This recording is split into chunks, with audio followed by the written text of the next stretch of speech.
The 2026 World Cup has the attention of billions of viewers all over the world. But the organization running that tournament has been accused of operating through secret bribes, stolen money, and political exploitation. From hidden criminal activities to the biggest scandals in sports history, this is how FIFA corrupted the World Cup. The criminals who controlled everything. The United States Department of Justice once accused FIFA's top executives of running the World Cup like a criminal organization. Yet, just one decade later, FIFA was back on American soil as one of the hosts of the 2026 World Cup. So, how did an organization targeted by the US Department of Justice recover from the scandal that should have destroyed it? The answer lies in how FIFA operates as a business. Every secret and scandal in World Cup history traces back to one thing FIFA never really did directly, and that was licensing. As we know, FIFA is the group in charge of the World Cup, so every 4 years, TV networks pay huge amounts of money to show the games. For example, during the 2014 World Cup, FIFA's total revenue was well above $5 billion, and nearly all of the money came from selling broadcast rights and sponsorships tied to a tournament held once every 4 years. But there was a catch. FIFA did not sell those TV rights directly. Rather, it was strictly done by regional groups. One of those regional groups was the Confederation of North, Central America, and Caribbean Association Football, one of FIFA's 6 continental governing bodies for football, and it gave network rights to North and Central America. Another group was the South American Football Confederation, which covered South America.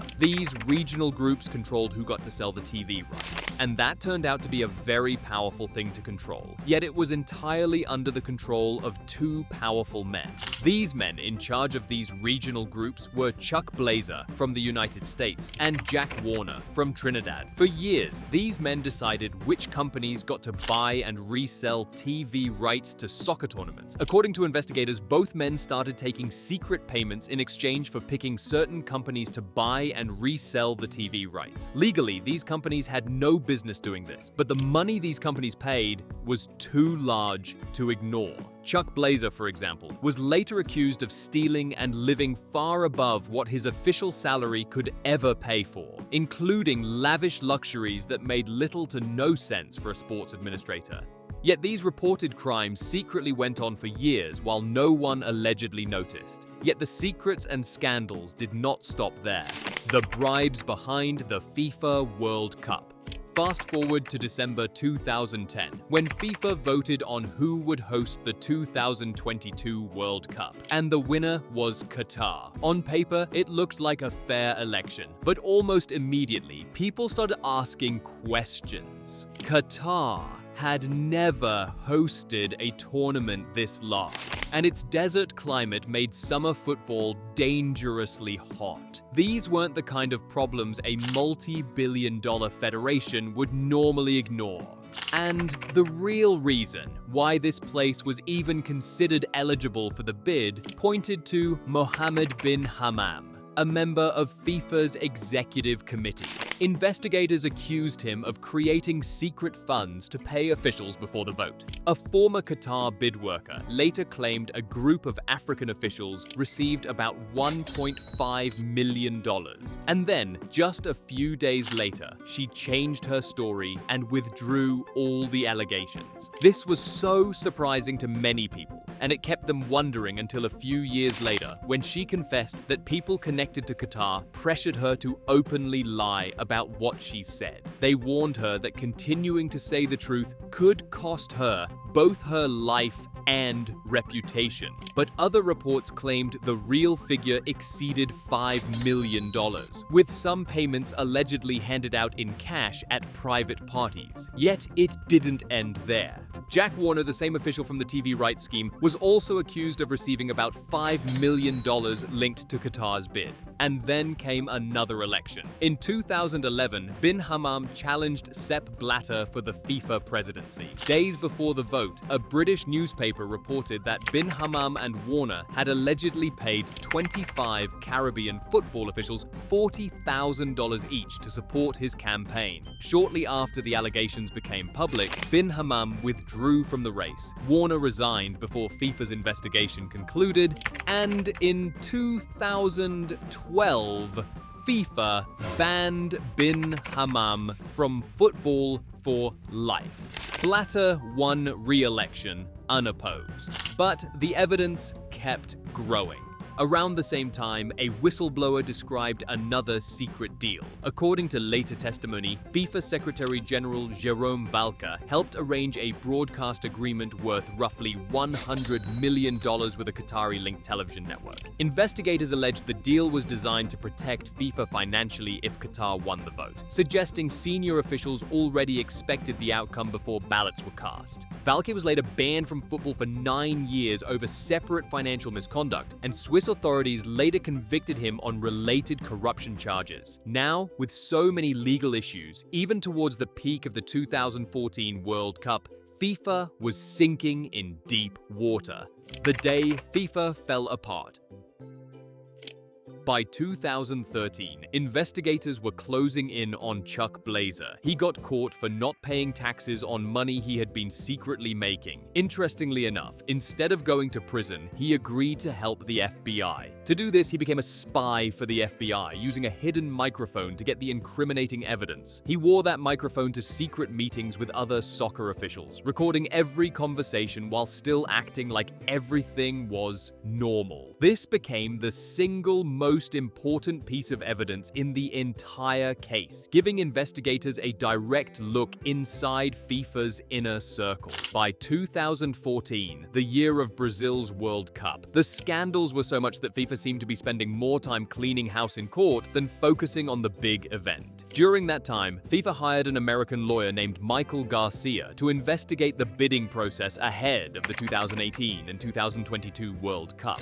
The lawyer spent over a year working on it and turned in a massive 430-page report. The details were unbelievable. Yet what FIFA chose to do with those reports exposed even more corruption. When the media demanded the full reports, what the Federation chose to release instead was a much shorter summary. Written by someone else the lawyer in charge didn't know. The content cleared everyone involved, and the content was so twisted that Garcia quit his job just so his name wouldn't be associated with the false reports. And just like that, the reported investigation FIFA had publicly set up to expose the truth quickly got buried by FIFA itself. But the authorities hadn't given up, and just a few years later, the FBI would publicly do the impossible: the raid against FIFA.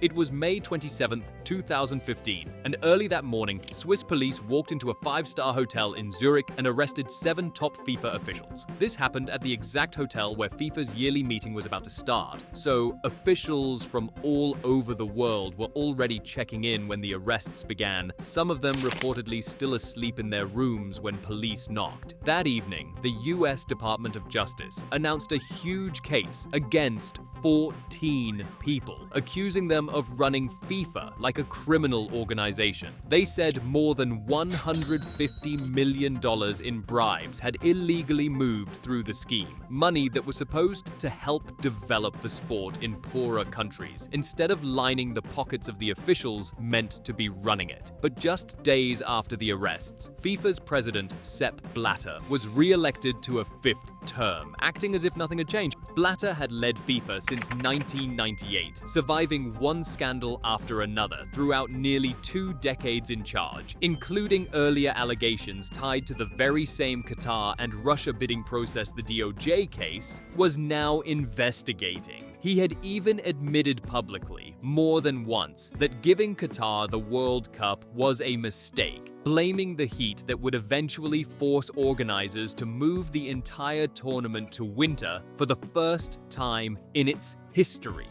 Interestingly enough, He never admitted that bribery played any part in the decision. He always described it instead as an honest error in judgment. But that didn't make things any better for FIFA. By late December, prosecutors added 16 more names to the case, including the sitting presidents of CONCACAF and CONMEBOL. By the time it was finished, the investigation covered more than 50 people and companies from over 20 countries. It became one of the largest corruption cases in the history of sports. Blatter himself was never charged with racketeering. What finally ended his career was something smaller and stranger. Swiss investigators discovered that Blatter had personally approved a payment of about $2 million to Michel Platini, the head of European soccer at the time. Then, to everyone's surprise, Michel officially described this as payment for consulting work done years earlier, work that had supposedly been completed nearly a decade before the payment was actually made. FIFA's own ethics committee decided this payment was improper, and both men got banned from football for several years. Blatter's presidency ended just days after he thought he'd secured a fifth term, a new kind of corruption. Over the next few years, the case moved through the courts. Jose Huila, the businessman at the center of the original TV rights scheme, pleaded guilty and agreed to give back more than almost $200 million. This became the largest single amount in the whole case. Jeffrey Webb, who had taken over CONCACAF and promised to clean it up after Jack Warner's downfall, also pleaded guilty and gave back millions of his own, which showed just how deep the old habits had spread even into the people brought in to fix things. In December 2017, two officials decided to fight the charges in court instead of pleading guilty. This quickly turned out to be the wrong decision, as both Juan Angel Naput and Jose Maria Marin were both found guilty on racketeering and related charges after a full trial, showing how prosecutors could win the case even without a confession. Eventually, US prosecutors returned more than $200 million in recovered money to FIFA, CONCACAF, CONMEBOL, and the national soccer groups that had been harmed by the scheme in the first place. It was a strange kind of ending.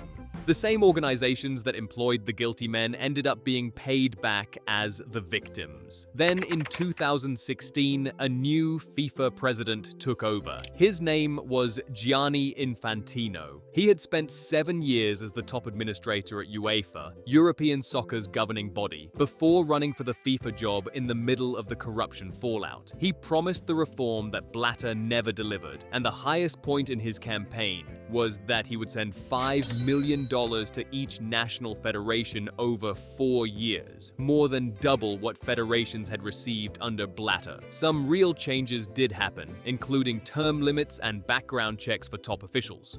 In 2017, FIFA even adopted an official human rights policy, promising to consider these issues when picking future World Cup hosts. But the promises never held up. Has anything really changed?